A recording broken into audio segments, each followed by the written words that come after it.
আমার মনে হয় রান আরও 15-20টা রান যদি করতে পারতাম ভালো হতো।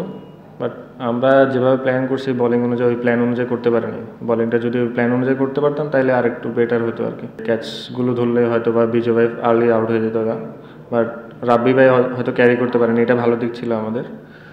ক্যাচগুলো ধরাটা ইম্পর্টেন্ট আমাদের। আমি মনে করি ফিল্ডিং আর একটু যদি ইমপ্রুভ করতে পারি ভালো হবে। জানি না কার কাছে কেমন, আমার কাছে একটু লাগতেছিল, একটু কুয়াশা বেশি তো ওই জন্য একটু সমস্যা লাগতেছিল। আমি যদি আর একটু ক্যারি করতে পারতাম পুরা, তাইলে হয়তো বা অনেক কিছু কাভার করা যেত। আর ফার্স্টে তো আর্লি 2টা উইকেট পড়ে গেছিলো, লিটন ভাই আর তামিম ভাই। তো ওই সময় চেষ্টা করছি যেন আর উইকেট না যায় আর কি, আমরা যেন একটু ডিপে নিয়ে যেতে পারি, ওইটাই চিন্তা করছি, আর কিছু না। তো অনেক অ্যাপ্রিসিয়েট ব্যাপার ওনার জন্য, অনেক ভালো একটা দিক যে 7টা উইকেট নিয়েছিলাম মেবি আজকে। খুবই ভালো বোলিং করছে উনি ওই টিমে, ওনার মধ্যে মানে ওনাদের যারা টিম ছিল আর কি, বলার ছিল। উনি তো অবশ্যই ভালো বলার, আমরা জানি।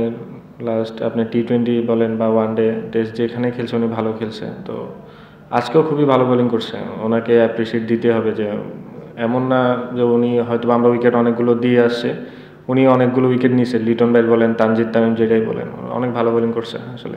স্টার্ট পাইলে তো সব টিমেরই ভালো লাগে। আপনি ওপেনাররা যখনই স্টার্ট করে দেবে এটা আমাদের জন্য অবশ্যই ভালো দিক। কিন্তু হয়তো বা আনফর্চুনেটলি আজকে হইতে পারেনি, স্বাভাবিক।